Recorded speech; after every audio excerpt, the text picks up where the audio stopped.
Ethiopian Educational Information and Communication Technology presents Educational Satellite Television Programs.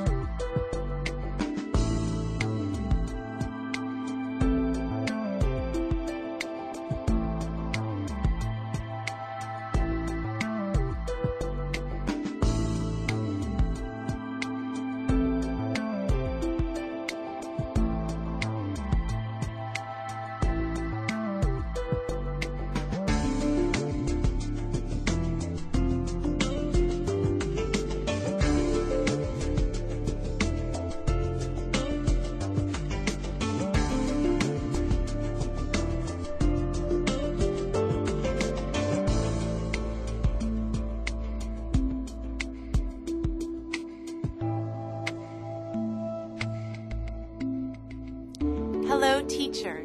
Hello, students. Welcome to today's lesson on inhaled and exhaled air. In our last lesson, we learned about the mechanism of breathing. We discussed how the breathing structures function to enable respiration. We studied the movement of the intercostal muscles and diaphragm.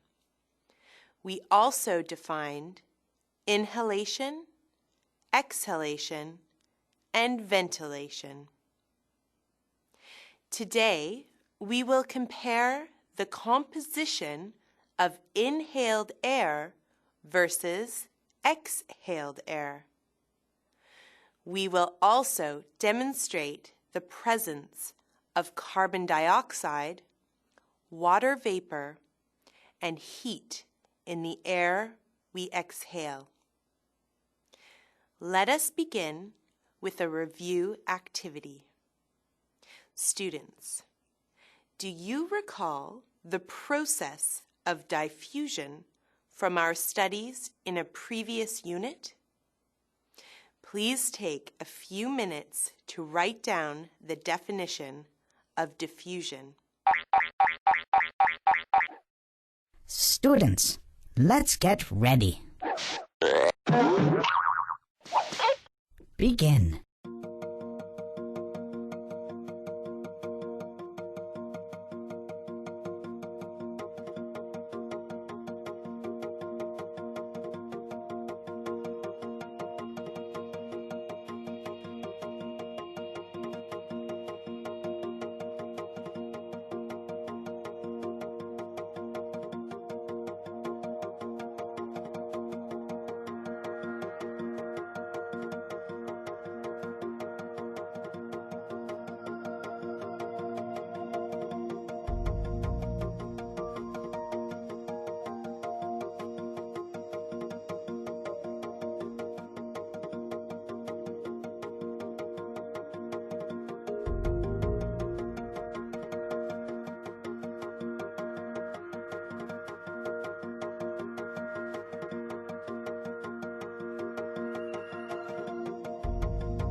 Time's up.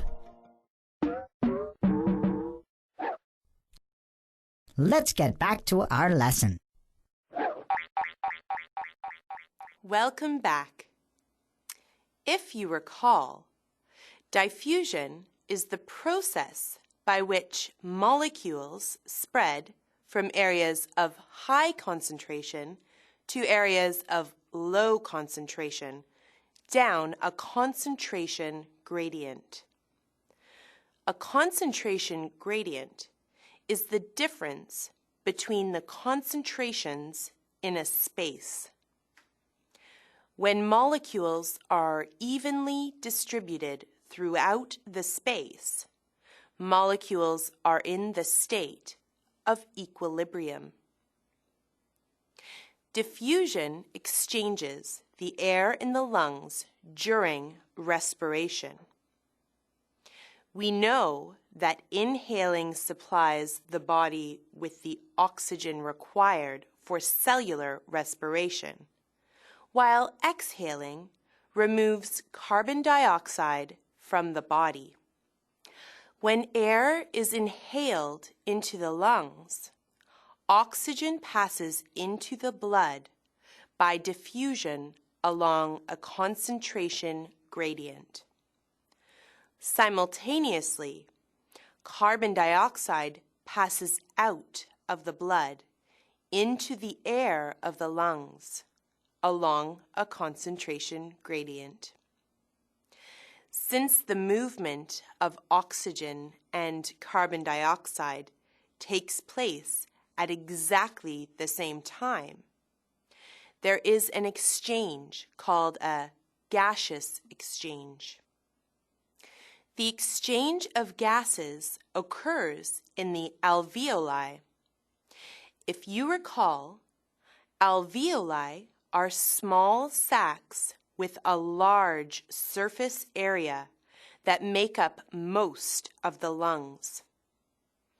Alveoli are an ideal site for the process of diffusion because they are moist, they have a large surface area, and they have a rich blood supply, which maintains steep concentration gradients.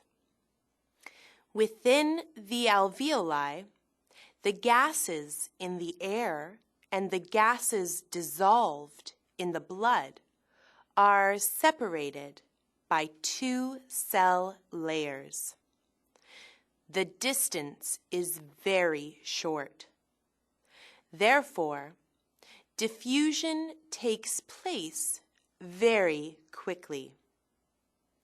The blood that is pumped into the lungs from the heart is low in oxygen and high in carbon dioxide.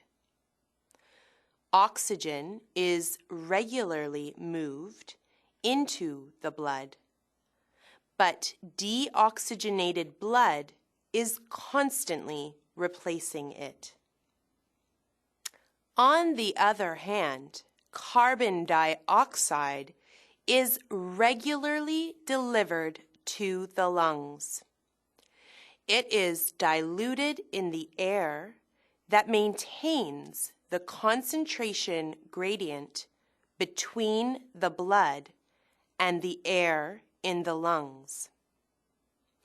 The concentration gradient is made steeper every time the air moves into the lungs.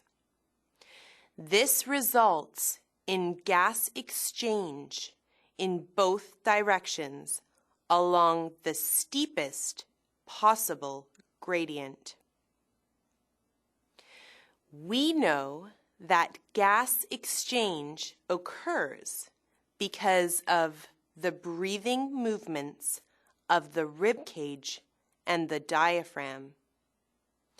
If we study the gases that are inhaled and exhaled in the air, we can compare the composition of the gases and record how the levels of oxygen and carbon dioxide change by diffusion. If you turn your attention to the table on the screen, you can see the percentage of atmospheric gas in inhaled air and exhaled air. The amount of nitrogen in inhaled air is equal to that of exhaled air. The amount of oxygen in inhaled air is 21%, while the amount exhaled is 16%. The amount of carbon dioxide inhaled is 0.04%, while the amount exhaled is 4%. I am sure you noticed that oxygen levels are higher in inhaled air than in exhaled air, and carbon dioxide levels are higher in exhaled air than in inhaled air. The amount of water vapor in inhaled and exhaled air is different as well. Students, let us say that you breathe on a mirror.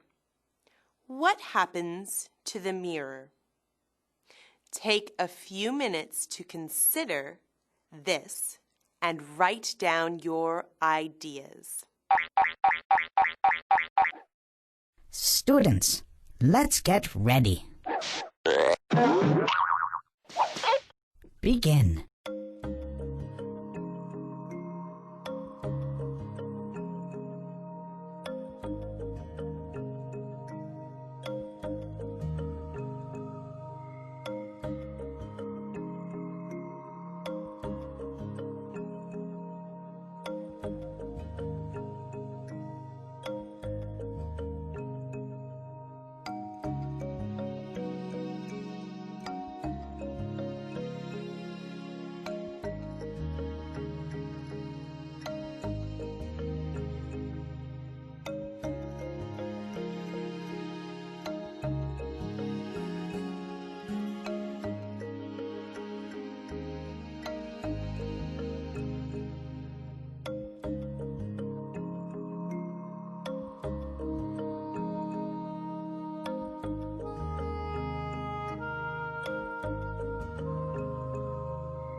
Time's up. Let's get back to our lesson. Hello again, students. If you exhaled on a mirror, the mirror would become foggy. The air you breathe out contains more water vapor than the air you breathe in. Water vapor is clear, but when it becomes concentrated and condenses, it can clearly be seen. Exhaled air is also warmer than inhaled air. The human body temperature is normally 37 degrees Celsius, and the air inhaled is warmed in the nasal passage before it enters the lungs. By the time it is exhaled, it is close to body temperature. Students, we have time for one last activity. Please fill in the blanks to complete the table and write a sentence comparing the composition of inhaled air and exhaled air. Students, let's get ready. Begin.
Time's up.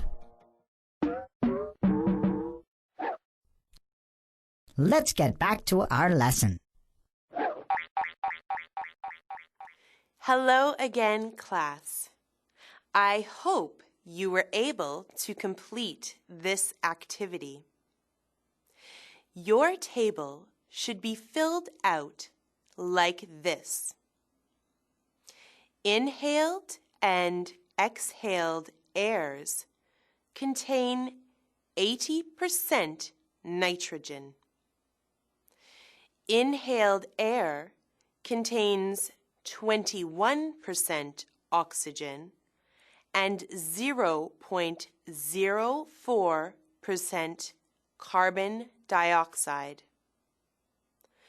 Exhaled air contains 16% oxygen and 4% carbon dioxide. Exhaled air is warmer and contains more carbon dioxide and water vapor than inhaled air. Inhaled air contains more oxygen than exhaled air. Great work today, everyone. This brings us to the end of our lesson. Today, we compared the composition of inhaled air and exhaled air.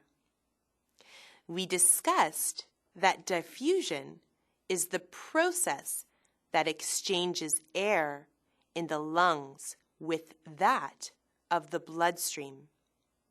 And we learned that gaseous exchange is the movement between oxygen and carbon dioxide during respiration. Until our next lesson, thank you, teacher. Thank you, students.